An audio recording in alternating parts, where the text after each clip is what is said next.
Good day, everyone. Our topic for today is digital literacy skills in the 21st century.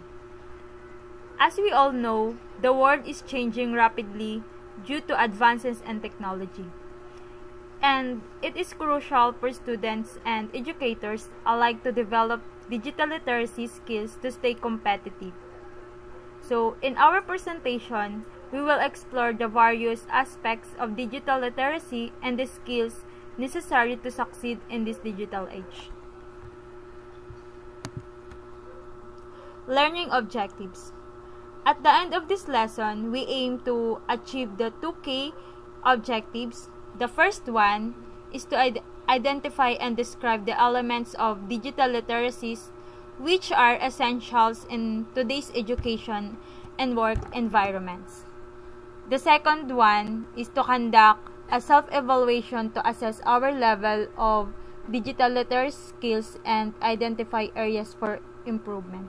So these objectives will guide us in understanding how digital literacy impacts not just our daily lives but also our professional development. So let's proceed to the introduction. So the concept of digital literacy has evolved significantly in the 21st century. It now includes a wide range of literacies that are necessary for functioning effectively in today's technology. So these literacies include cyber literacy, media literacy, art and creative literacy, financial literacy, and multicultural literacy or global literacy. So in essence, digital literacy is not just about using digital tools but about being able to think critically and solve problems in a global and competitive environment. So that 21st century demands these skills from us and we must be ready to adapt. So, what exactly is digital literacy? It refers to the ability to think critically about how we use digital tools and acquire information. This includes the skills we need to work effectively in environments that are globally competitive and require 21st century life skills. In a teaching and learning context, digital literacy refers to the ability to access, process, utilize information and media content using digital technologies. In general, digital literacy is about empowering individuals to function and perform responsibly in a digital society. So the next reporter, Jonalyn Belga, will discuss what digital literacy are.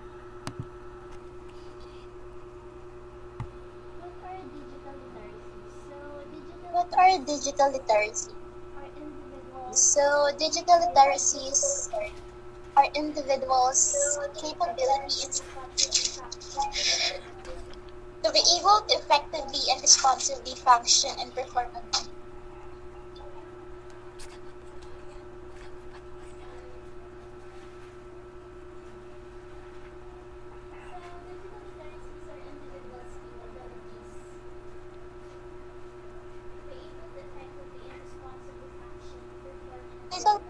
Effective action and perform.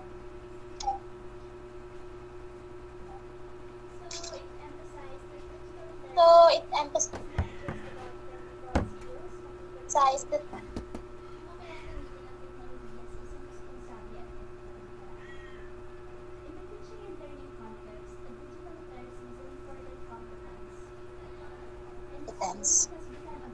in school, it has become a buzzword which refers to the ability to access, process, utilize, create media content using information technologies in the internet.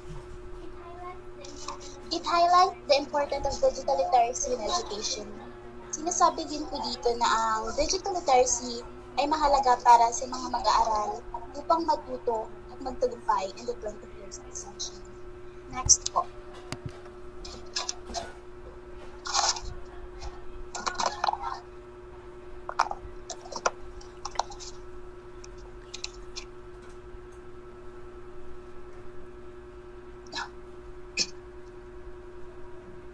the next or concept of digital literacy, it has four key components. The first one are visual literacy. So visual literacy, when images and nonverbal symbols try to capture knowledge,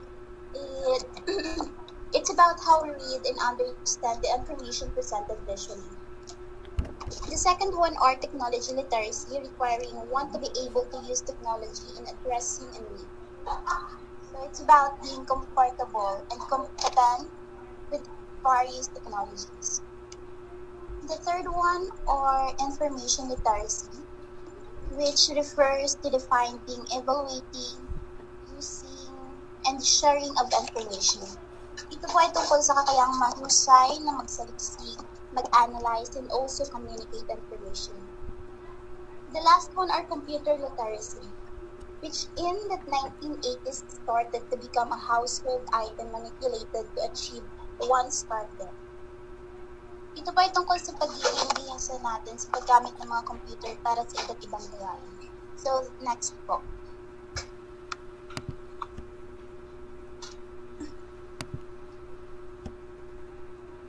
So, digital literacies, it has 7 components.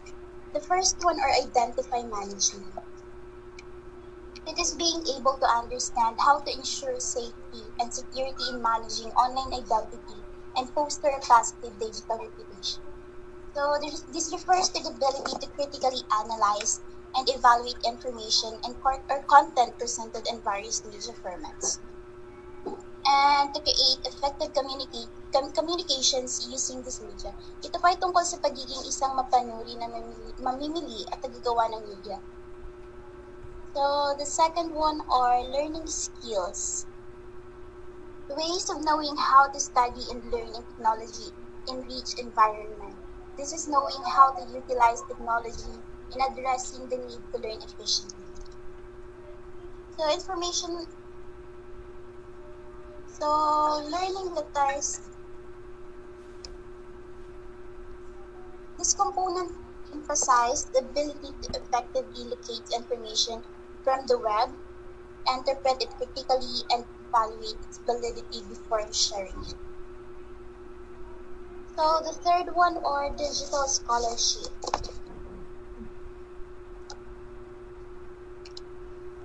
It is being able to link and participate in professional and research practices. This component highlights the ability to connect and participate in professional and research practices using digital tools. It's about being a contributor to the digital scholarly community. Next po.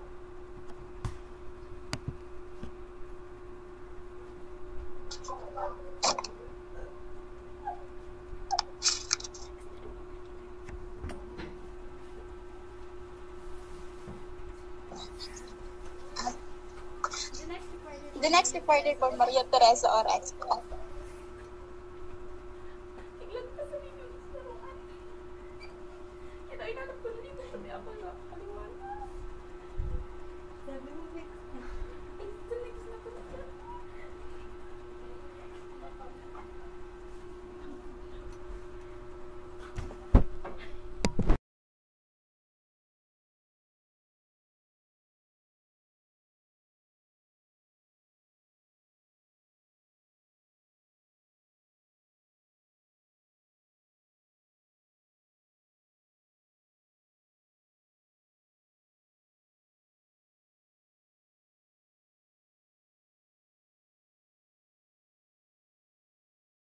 Skills are no longer enough.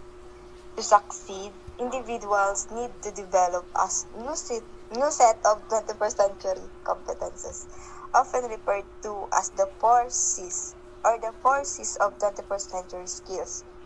These skills work together, empowering individuals to navigate complex challenges and contribute to a better future.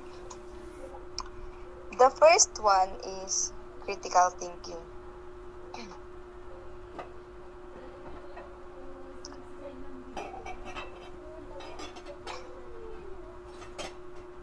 It is learning how to solve problems. It teaches students not to accept immediately claims without seeking the truth. Critical thinking involves analyzing information, identifying biases, evaluating evidence, and forming logical conclusions. It's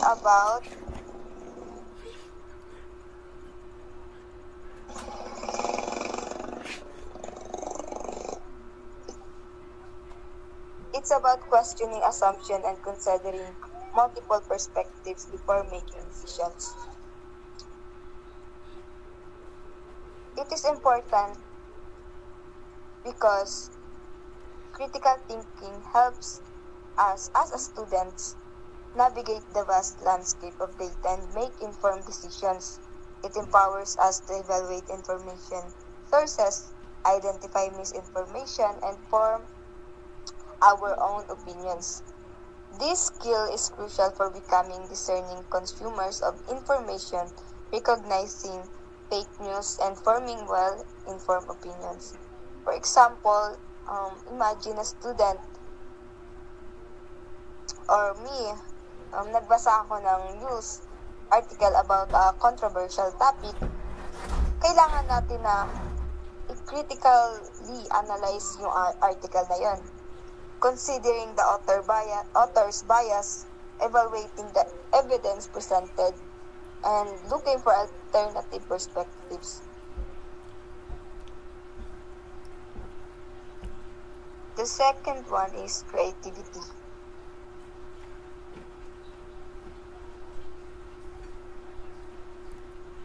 Requires students to think out and be able to look at a problem from multiple perspectives, including proposing multiple possibilities and alternatives to address a problem and take the risk.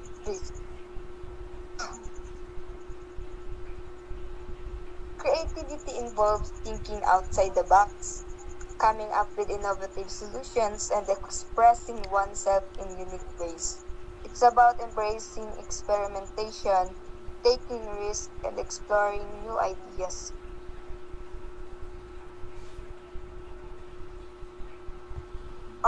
Importance nito is it helps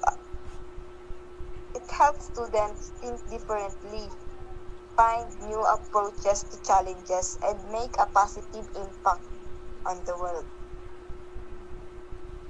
Like for example, student tasks.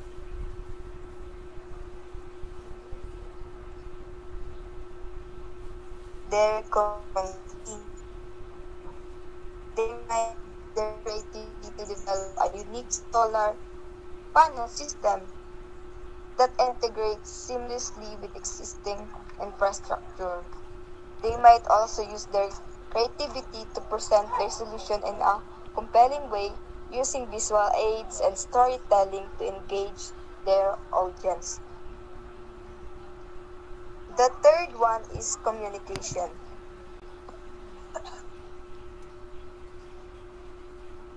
Make students express their ideas in the clearest and organized manner.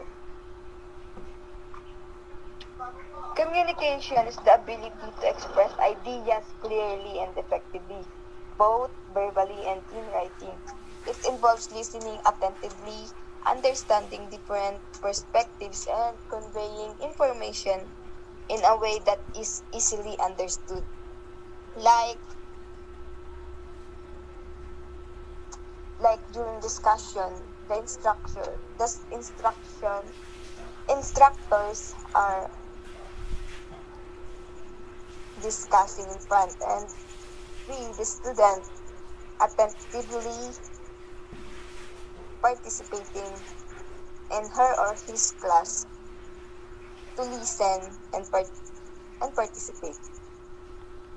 Because communication is essential for building strong relationships, leading teams, and influencing others.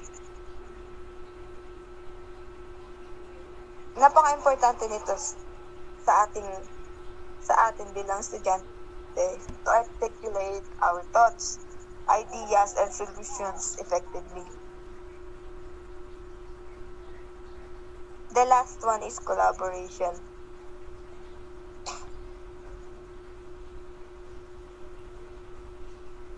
happens when students know how to work well with others to accomplish a given task or solve a problem at hand.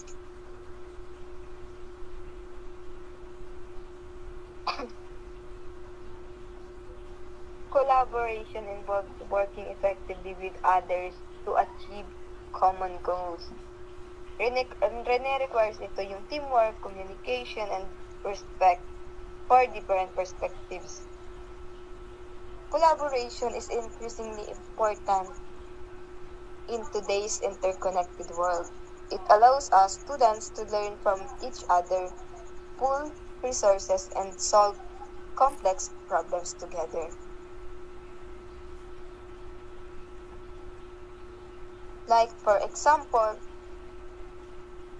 a group of students working on a community service project, kailangan nila mag-collaborate to develop a plan, support each other, delegate tasks na magagamit nila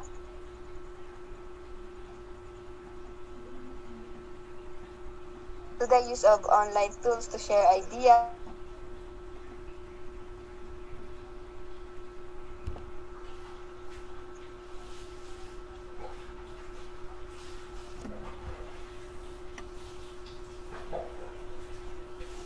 Next.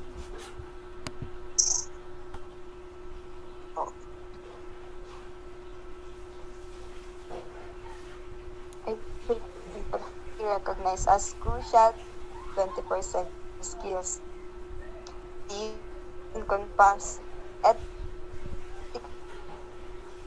behavior,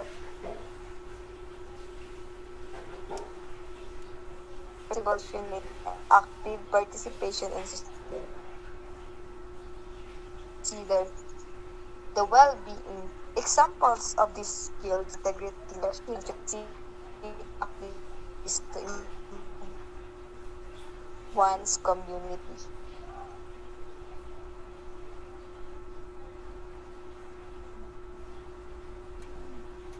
Digital literacy skills versus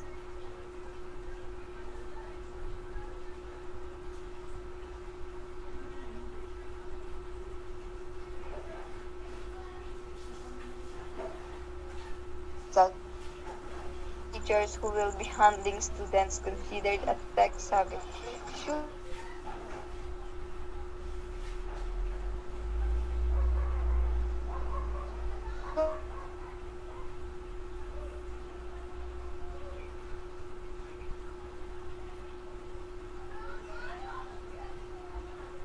now with us speaking. Okay na. With competences and fluences needed to handle the fast emerging tools and applications that should be able to handle even artificial intelligence. Digital literacy has become a fundamental skill for individuals to thrive in the 21st century. It's the overarching concept of understanding and navigating the digital world. It's about being comfortable with technology, knowing how to use it responsibly and effectively, and understanding its impact on society. Think of it like knowing how to read and write. It's the foundation for engaging with the digital world.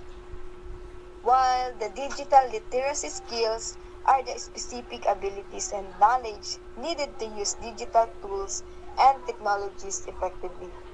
Think of it like learning specific skills like typing, grammar, and punctuation. These skills allows us to apply our literacy. Next.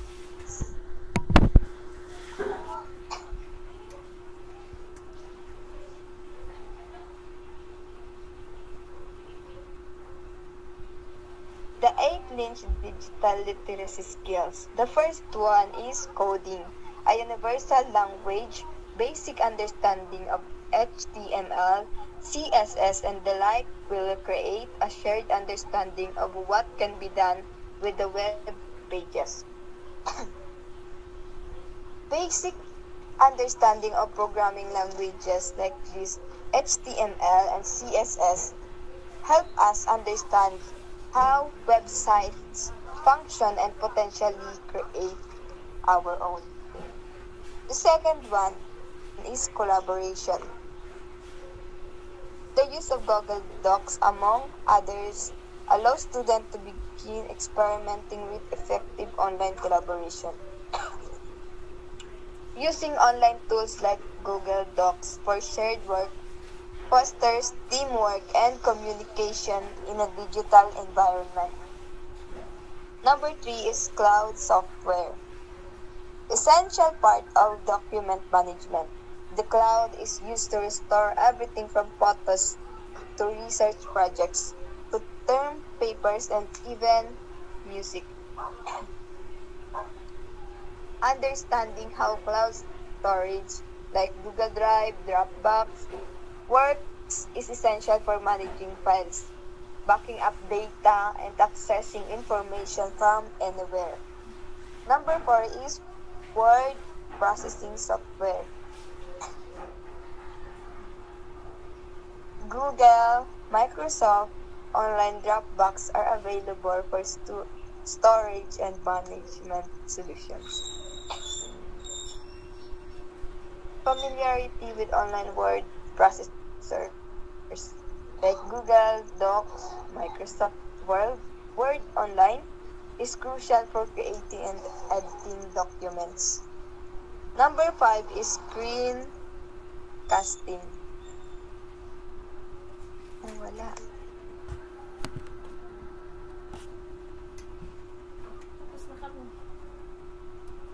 Next na po, number 5. Number 5 involves recording or demos. Number 6 is personal archiving. Students should be taught the concept of metadata. Key and categories to make them up. It is learning about metadata, keywords, and categories helps us organize and manage our digital footprint. Number 7 is information evaluation. Critical thinking to weed out fake news is a crucial in the 21st century skill. Like the ability to critically analyze information, especially online, is crucial to identify reliable sources and avoid misinformation. The last one is use of social media. Social media serves different purposes depending on the user, the technology, and the need. Understanding the various platforms, their uses, and potential risks is essential for navigating the social media landscape. In essence, digital literacy is the overall understanding, while digital literacy skills are the specific tools and abilities that enable you to apply that understanding. It's a helpful overview of some key skills for navigating the digital world effectively. And that's all po. Thank you.